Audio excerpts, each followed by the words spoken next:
commencement était la parole, et la parole est Christ. Radio Parole Vie, la radio qui donne la vie à travers la parole. Mbote Shalom, chers bien-aimés dans le Seigneur, chers auditeurs de la radio Parole Vie, chers papas, chers mamans, chers téléspectateurs, il y a DLF TV 2, Chiffre 9 TV, PARK Pro TV. Merci bien-aimés dans le Seigneur.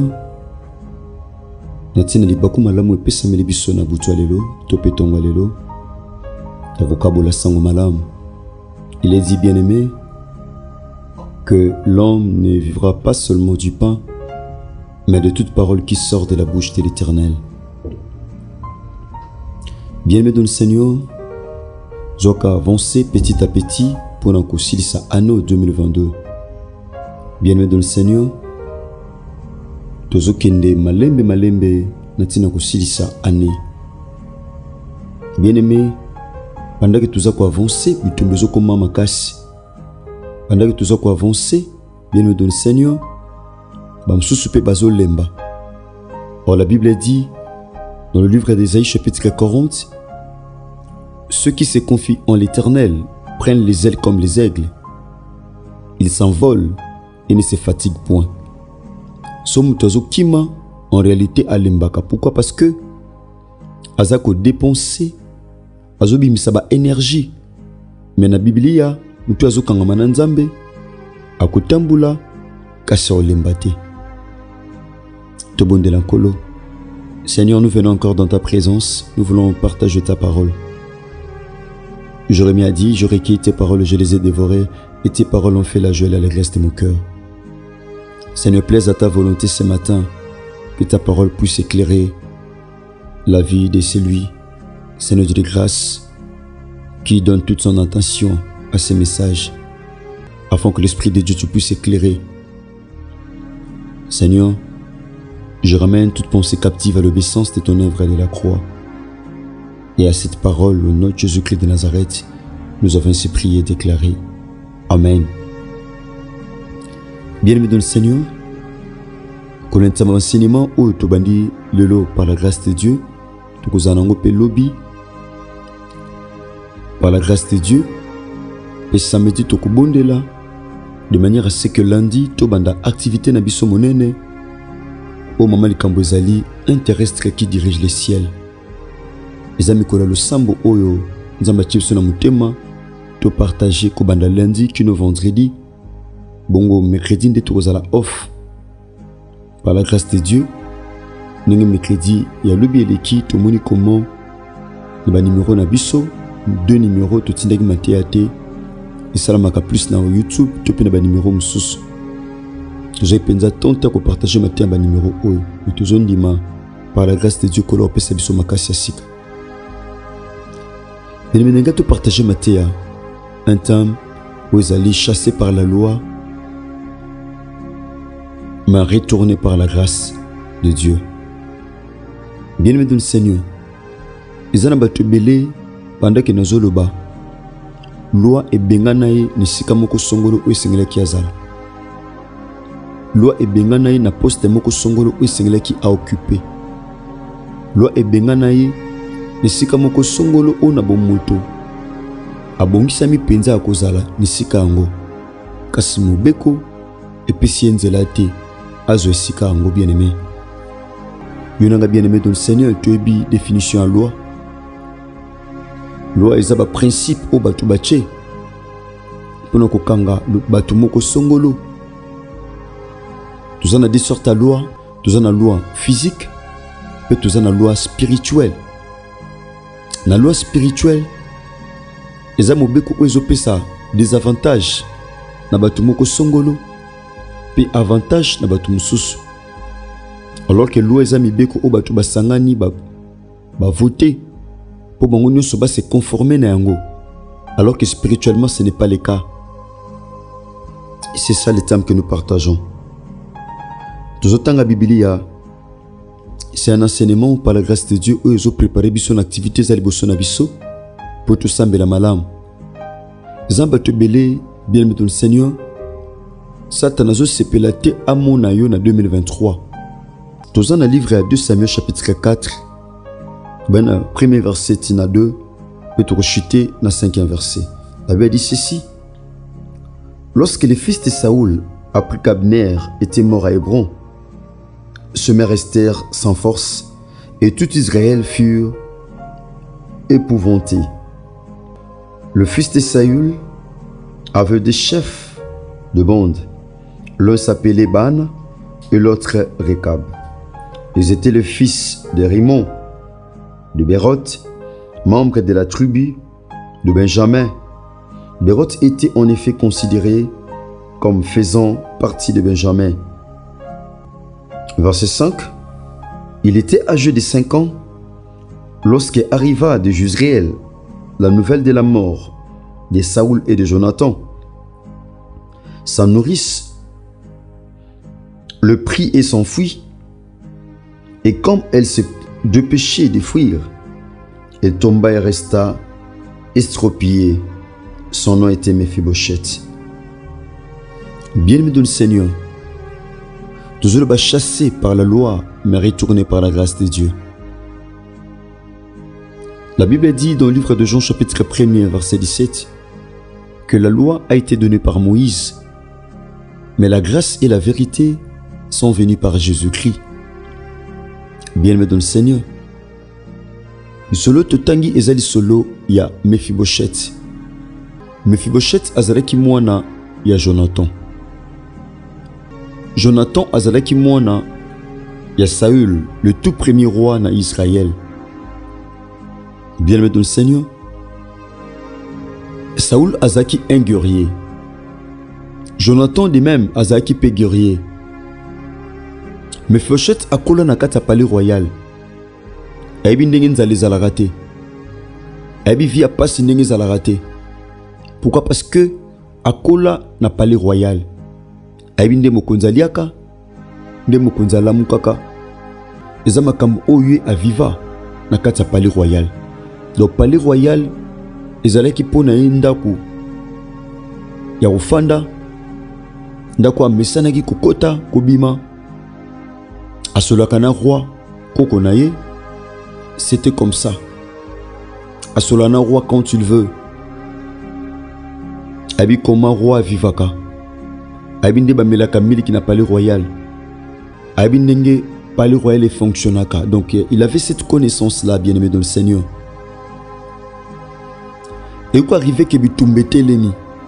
Bien-aimé, les ana batubele destiné et comment froisser, chiffonner suite à bitumba muso et comment la batuna vie.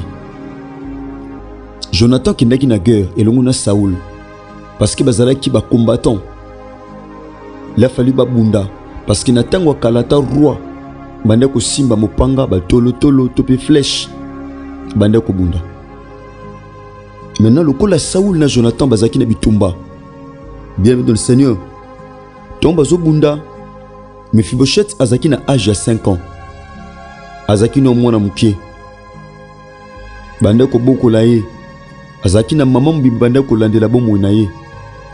Ko lia na ye, ko bongisama na ye. Azaki na maman mobimba ou bande ko futa mbongo pour azwa soin na ye. C'était comme ça. Écoutez bien-aimés, dans verset 1er pa totangi, tangu Saoul a apprendre que Abner a kufaki na Hébron. Wazalaki soldat munene. Saoul a lembi parce que mutema nezaki na Abner. Azalaki mapinga makasi. Azalaki moko bato bande ko défendre armée, bande ko défendre territoire ya Israël. Bande ko défendre ba intérêt ya nation. Bande ko défendre intérêt ya peuple nzambe. Bande ko bunda, bien-aimé. Saoul tango apprendre liwa Abner. Bien-aimé dans le Seigneur, Saoul m'a beaucoup lembi. Saoul a commis fatigué. Bien-aimé dans le Seigneur, azaki sans force. Pe Israël nyonso comme na kata kobanga. Bien-aimé dans le Seigneur, bana Saoul bazaki na ba chef mibale o ba kombo na mongo etangami. Bongo na verset 5, tomoni comment tango nourrice topé moboko ya Mephibosheth à apprendre liwa ya Jonathan na liwa ya Saoul habité na boui basili salibota ou na préservé ata mwana ou na batela ye de manière à ce que libota ou silate. J'aimerais dire à quelqu'un qui me suit ce matin, bien-aimé, ce que ça n'a pas tout télémi pour ravager, pour exterminer libota. Yo que ça la parmi bateau ba otikal. Nzamba pambolon de kolo bien men. Donc ngolo ba été moi si o abanga ki libota ya Saoul et Sila. Abaki bilembo Sila nanda kwa Saoul. Alinga qui a préservé moi na o Mephibosheth. Le kola zaki na souci wana pi Mephibosheth pas bangaki. Bien-aimé de le Seigneur, parfois ma kamuse comme la biso na vie to ajuster na précipitation et même par conséquence oyo les appels entre guillemets irréparables. Bien-aimé abangi abi peut-être ba ko yapi ko boma moano. Akima na yembango avec précipitation dans verset 5 et quoi arrivé que Mephibosheth a kolomi balé bukani. Ezana bato belé ko banga réalité moko songolo. Ils ont frappé na famille. Bien-aimé dans le Seigneur. Et même ba dégâts musu na kati. Ya nzoto pe d'une manière physique, topé spirituelle.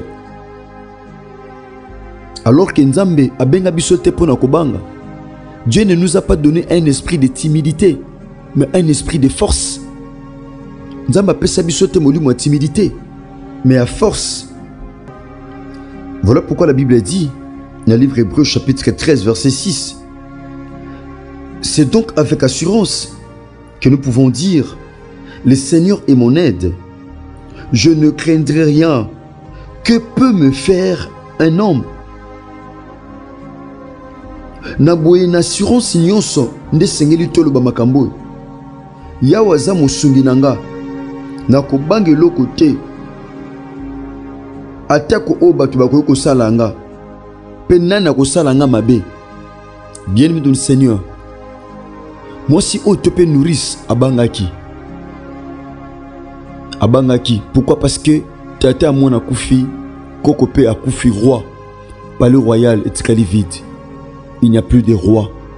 Bakondi bazali sauté. Principal akufi. Roi pa akufi. Mama bina kima na mwana mbao. Ukima kimi mbangu na mwana. Bien-aimé dans le Seigneur. Mwana makole bukani. Akome stropié. Bien-aimé dans le Seigneur. Ils en ont battu suite à précipitation. Il y a quoi agir une précipitation dans tous les domaines. Et beaucoup de réalité moussous. Et bébé sapi makambe belé. Bienvenue dans le Seigneur, un enfant de Dieu doit savoir comment, quand il y a un problème, de ne pas agir dans la précipitation, mais plutôt de chercher la volonté de Dieu. Awakimaki avec précipitation. Mon amakole bukani. Combien de personnes lelo? À cause de justement na bango, babuka makolo lipambuli na bango, babuka makolo, il y a succès na bango, babuka makolo, il y a élévation na bango, babuka makolo, il y a makam na bango. Pourquoi? Parce que baluka ba agir avec précipitation. Le kola mona buka naki makolo bien aimé. Cet enfant était chassé du palais royal. Moi côté na palais royal les a quitté. Pourquoi? Parce que makolo bukana. Et ont battu pendant que je parle. A comment chasser, vu, état ou à comment nango, et puis nzela dans la carte palais royal. Il y avait une loi à l'époque où il y stipulé moutoise infirmité nanzoto, infirmité corporelle. A quoi jamais coco dans la palais royal. Et ngo zalandeti sacrilège. Bien me dans le Seigneur. Moi côté dans la palais royal les ala quitté abimi.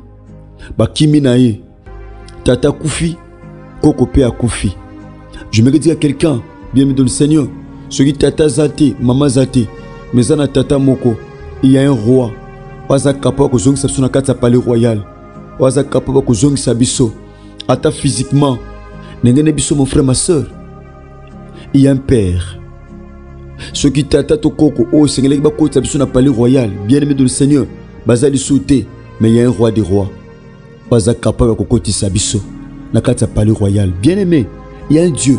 Ata batu baolinga babi miso okota 2023 te batu babi yoko kota te yoko sepela te. Pourquoi? Parce qu'ils ont le loko moko oyeye et pession nzela te. Mais je voudrais dire à quelqu'un qui me suit ce matin, il y a un Dieu. Oazo zela yona liboto na 2023. wazozela yo mon frère, wazozela ma soeur, pour otato la bolingo, ngolupe bolamu na nzambe. Bien aimé, mutako chasso na kata palais royal azate, parce que moi na le roi des rois. La Bible dit vous êtes des princes mais vous mourrez comme des esclaves. Aux esclaves, ma soeur aux princesse, mon frère aux prince. Koki jamais kokufa loko l'esclave. Mutako bimiso na palais royal azate. Yango na bondeli nzambe kondima no bukana te. Kondima na yo ekoya te. Simba tong nos kondima. Zala na assurance. Longola kobanga, ça va aller avec Jésus-Christ de Nazareth. Merci bien aimé dans le Seigneur. Merci chers auditeurs de la radio Parole Vie, chers téléspectateurs. Nous sommes arrivés pratiquement à la fin. Nous avons enseignement autorochité dans le lobby. Et samedi, toko bondela pour nous préparer. Nous avons biso to banam kola lundi. Tika bolingongo lupe bolamu ya Christ et bila bine pa iwepe bozwami. Abondeli Jésus Christ en Nazareth, le maître et le créateur de toutes choses. Abomba biso na bolingongo lupe bolamu na. Merci, soyez bénis. Un grand merci na équipe News Radio Parole Vie. Bon, on a besoin de contact. Au Seigneur, comme il a besoin d'aller plus de 43 99 91 45 930. Ceux qui crient sa maison militaire, tout le temps bon lobby, la continuité, il y a thème Oyo, chassé par la loi, mais retourné par la grâce de Dieu. Si Kabolingongo le peuple, le Christ et Bilabine Payo pour amis. Merci, que Dieu vous bénisse. Au commencement, était la parole, et la parole, et la parole, et la parole, Christ, Radio Parole Vie, la radio qui donne la vie à travers la parole,